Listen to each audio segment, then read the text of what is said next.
Hey there, fellow classic comic collectors. As always, I'm Scott Harris King, and today, a little bit something different. It's going to be a short video today. This is not what I originally had planned. I had something totally different planned that will be running on Monday instead.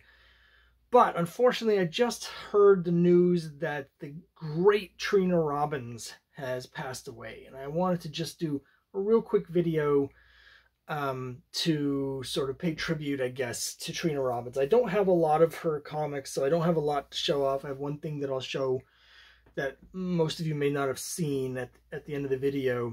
But Trina Robbins is just one of the all-time greats.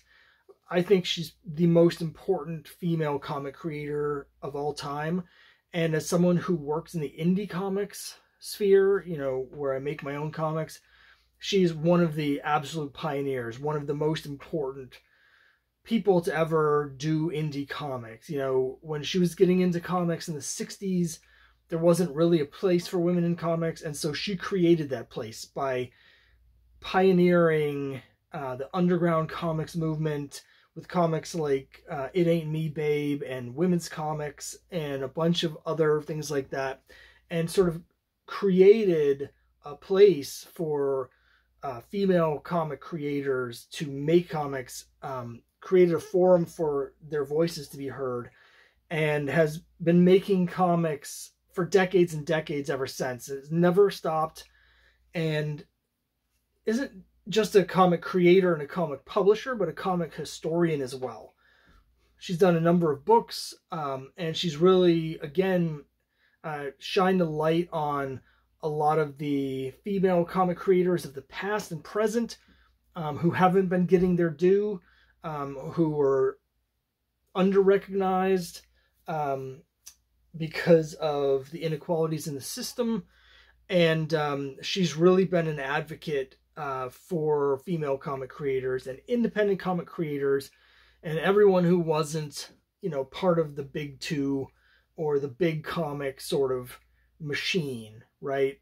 Trina Robbins deserves a massive amount of credit for just making indie comics a vital, viable space for people whose voices just weren't being heard otherwise. So I can't really overstate her importance to comics. You know, it's really sad that she's gone. You know, with my comic, The Crime Busters, that I do, I have the Trixie's Mysteries cover, which is done to look like a Nancy Drew cover. And one thing I decided after the first issue is I wanted to have an independent female comic creator do the variant cover for that issue, for that cover every issue. And my dream person, I didn't even bother contacting her, but my dream person, if I could have picked anybody to do a cover for that, it would have been Trina Robbins.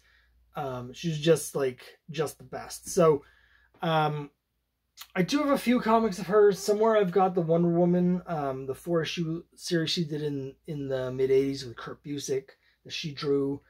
And I have that somewhere, and I have an issue of women's comics. I have a few things that she did, that she worked on, the underground stuff. I've got some other Wonder Woman stuff that she did in later days.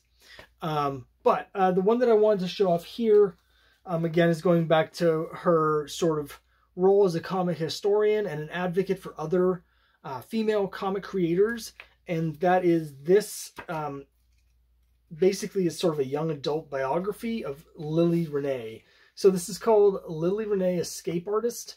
It's written by Trina Robbins. It's the art is not by Trina. It's by Ann Timmons and Mo O.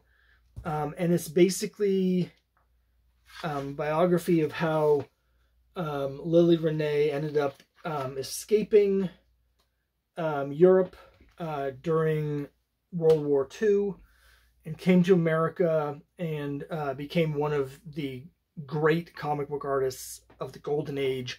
And so it's just like a perfect, it's just sort of a perfect book for comic fans, but specifically like to have Trina Robbins do a biography of Lily Renee is just sort of like, it's just the greats sort of coming together. You know, they say game recognizes game. So again, it's for young adults. it doesn't really get into much of her comic career. It's only right at the end, where Lily Renee sort of, when she first came to America, she was actually got a lot of work as a model, but she didn't really enjoy it that much, and so she was able to transition from modeling into comic book art. But the important thing is, like, you know, this just came out just a few years ago, so right up until the end, Trina Robbins was still like putting out great things, pushing the boundaries, educating people about comics history and about women's comics history.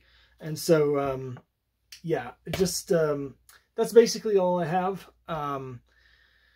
It's a sad day for comics, because she's just one of the greats, like in the pantheon of greatest and most important comic book figures in America.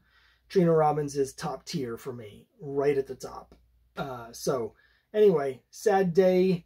Let me know what you think down below, what your favorite sort of Trina Robbins work is and your thoughts. But sad day for comics.